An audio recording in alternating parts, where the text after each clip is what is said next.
Muy buenos días, muy buenas tardes o muy buenas noches, dependiendo de cuándo estés viendo este video. Bienvenido a la cuarta clase de la Diplomatura Universitaria en Sistemas Electrónicos Embebidos. También es la cuarta clase del primer módulo, Fundamentos de la Electricidad y la Electrónica, donde venimos trabajando desde la clase pasada los 4 últimos ejes temáticos de la asignatura o del módulo. En la clase sincrónica del día lunes abordamos los temas vinculados a dispositivos electrónicos básicos, operaciones lógicas, corriente alterna, tipos de señales e instrumentos de medición para corriente alterna. En esta secuencia de pasos que venimos siguiendo para completar este módulo, nos encontramos precisamente entre el cuarto y el quinto paso. Tuvimos la primera clase con los conceptos esenciales de la electricidad, primera clase que fue sincrónica. Después tuvimos algo de práctica asincrónica acompañada con algunos videos. El lunes pasado tuvimos la clase de conceptos esenciales de la electricidad, sincrónica, y hoy nos encontramos de manera asincrónica para hacer algo más de práctica y prepararnos para el trabajo práctico final. Entonces, comencemos. Tenemos que resolver algunos ejercicios a los que llamamos práctica 2, reunimos dentro de un PDF que ya tienen a disposición cerquita de esta clase en el campus.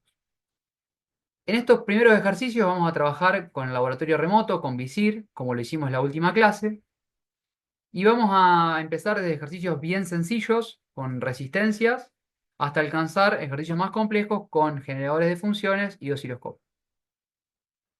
En este primer ejercicio empezamos trabajando con las dos resistencias en serie, una de 3.2K y otra también de 3.2K. Nos pide, calcular la resistencia serie equivalente y medirlo con el multímetro. Sin la presencia de fuente, sin nada, medir directamente resistencia equivalente.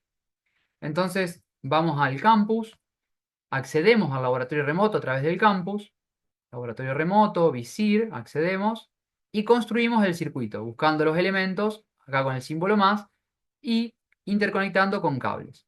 Yo en este caso ya tengo los ejercicios resueltos para hacer más rápido y dinamizar la clase. El primero, resistencia serie, lo tengo guardado, donde tengo conectadas estas dos resistencias.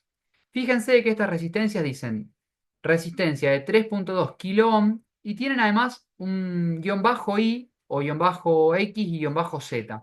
Las van a ver precisamente acá.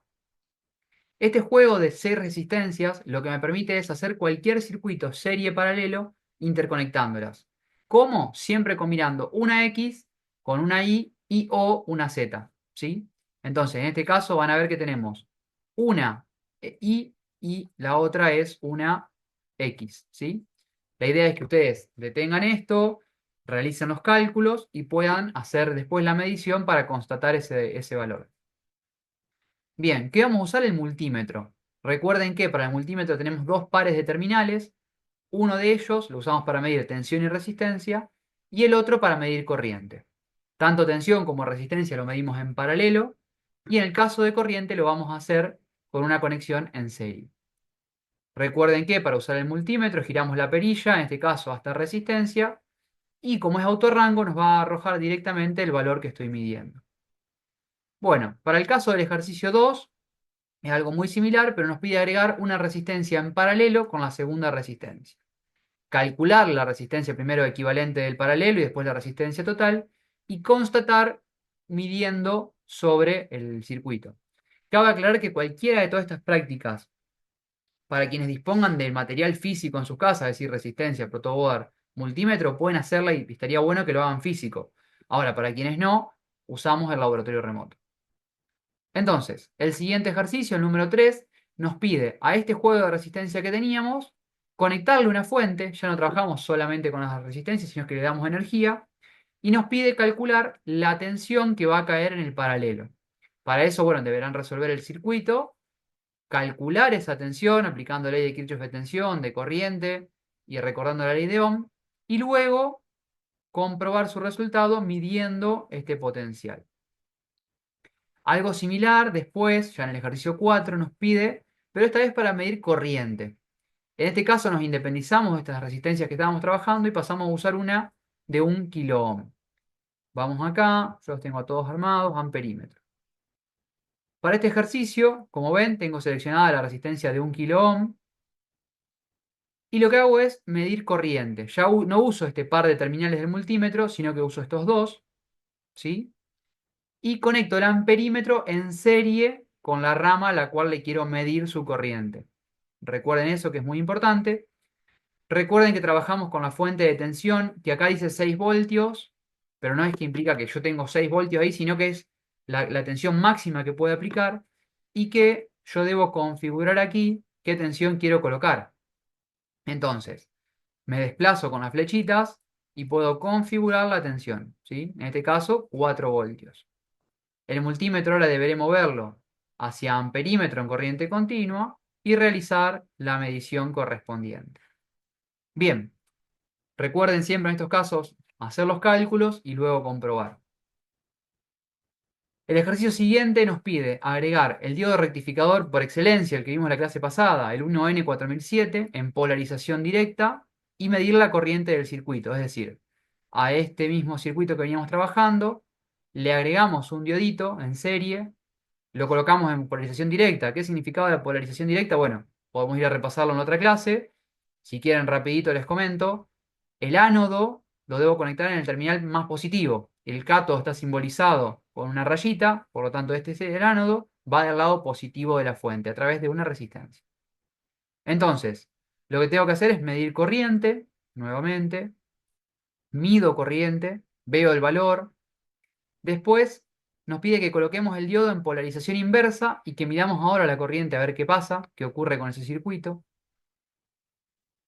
Y finalmente nos pide que coloquemos el diodo en polarización directa e inversa y ahora midamos tensión. Recuerden, ¿cómo hago para colocarlo en directa o en inversa? Bueno, tenemos la posibilidad de girar el diodo, ¿sí? Con esta flechita lo vamos girando de 90 grados, lo seleccionamos y lo vamos girando, y así puedo conectarlo en directa o en inversa.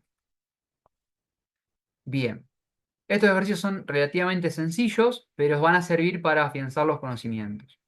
Por último, nos pide conectar el generador de funciones, nos olvidamos de la fuente de corriente continua y nos vamos bien a lo que vimos en la última clase, corriente alterna. Entonces nos dice, configuremos el generador de funciones para señales senoidales y cuadradas, de 1 kHz y de 100 kHz en cada caso, y 1 voltio de pico. Y nos pide que visualicemos los resultados en el osciloscopio. Recordemos que para el osciloscopio, vamos ahí, yo lo tengo precargado, para el osciloscopio debemos conectar la masa y cada canal que queremos visualizar. En este caso tenemos 2 canales nada más y nos sirve, basta para ver cada uno de los potenciales. Entonces, generador de funciones. ¿Qué puedo configurar el generador de funciones? La frecuencia, obviamente, que con las flechitas puedo moverme y girar la perilla para un ajuste fino. Y para un ajuste más grueso puedo poner seleccionar un número, entrar con un número y escribir el número a mano. Este es el 1, este es el 2, este es el 3, la frecuencia que yo quiera. ¿Sí? En este caso 1 kHz. Senoidal, acá tenemos el indicador de que estamos en senoidal, podríamos tener cuadrada, en este caso vamos a trabajar con senoidal. Y la amplitud, para configurar la amplitud, aquí tenemos la frecuencia, aquí tenemos la amplitud, 1 voltio de pico. Correcto, como igual que trabajamos la clase pasada. Voy al osciloscopio, realizo una medición, y en este caso yo ya tengo configurado el osciloscopio. Ustedes no van a tener más que configurar que escala de tiempo y escala de tensión. La escala de tiempo, cuánto representa cada cuadradito horizontalmente, lo muevo desde aquí. Por ejemplo, acá un cuadradito son 200 microsegundos. Si lo giro, una vez más, cada cuadradito son 500 microsegundos. Y bueno, puedo escribir cualquier configuración que me permita medir bien la señal. Después puedo encender o apagar los canales, tocando acá, en cada uno de los casos, y manejar la escala vertical, que representa cuánta tensión es un cuadradito, en este caso 500 milivoltios y 1 voltio. Entonces, sería conveniente, como práctica, que ustedes puedan visualizar señales y también medir periodo de manera directa, contando los cuadraditos, y al hacerle la inversa, 1 dividido el periodo, obtener la frecuencia de esa señal para ver si lo que indica el generador de funciones es correcto o no. Cualquier resultado de esta práctica, sea para quedarse tranquilos, para pedir una corrección o para pedir una consulta, deben subirlo al foro de la semana 2. Pueden sacar capturas, pueden hacer PDFs, documentos, o escribir directamente en el foro y tanto sus compañeros como nosotros, los profes, podemos responder. Bien, acá tienen una ayuda, esta es una práctica muy guiada en el enunciado, tienen este video y tienen el enunciado subido con algunas capturas para ayudarlos. Y por último, un ejercicio de compuertas lógicas me dice, un laboratorio de investigación ha implementado un sistema de seguridad para controlar el acceso a una sala restringida. Anteriormente el sistema dependía de un guardia que verificaba la identidad de las personas y activaba manualmente la puerta, lo que podía generar demoras y fallos humanos. Se nos pide, como alumnos de la diplomatura, que diseñemos un circuito con compuertas lógicas para automatizar la activación de la cerradura y el control de acceso. Este sistema dispone de 4 entradas, I1, I2, I3 e I4, señales lógicas, señales que pueden ser pueden ser un 0 o un 1, ¿sí? I1 va a valer 1 siempre y cuando la persona que se esté identificando sea válida, es un identificador biométrico, ¿sí? Entonces vale 1 si es válido o 0 si la identificación biométrica no fue válida. Y 2 es la tarjeta de acceso. Cuando se detecta una tarjeta de acceso válida, vale 1. Si no tengo tarjeta de acceso, vale 0. Después tengo la entrada I3, vale 1 si estoy dentro del horario permitido, autorizado, y vale 0 si estoy fuera de horario. E I4 es la última y es un botón de emergencia, que vale 1 cuando está activado o 0 cuando está inactivo. Con todo esto, de alguna manera, necesitamos controlar una salida, que en este caso es C, ¿sí? Y es una cerradura. La cerradura vale 1 si se quiere desbloquear, ojo con esta lógica, y vale 0 si la queremos mantener bloqueada.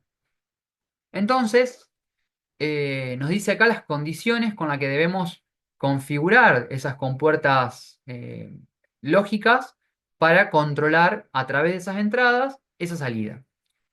Dice que la salida se debe activar, o sea, se debe desbloquear la cerradura si se cumple alguno de estos dos ítems o ambos en todo caso.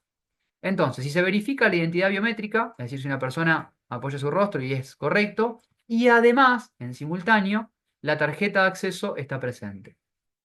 La otra opción para activar la cerradura es que se active el botón de emergencia y además, presten mucha atención a ese I, que esté dentro del horario permitido. Entonces, ¿cómo hago yo para configurar a través de estas entradas, según la lógica que se me pide, que se me presenta, con compuertas lógicas, una salida acorde? Esa es la pregunta. Lo que yo aquí propongo es el uso de 3 compuertas. Es una posible solución. Entonces, si se activa I1 e I2, el resultado de esta AND será un 1. Si se activa I3 e I4 en simultáneo, esta AND será un 1.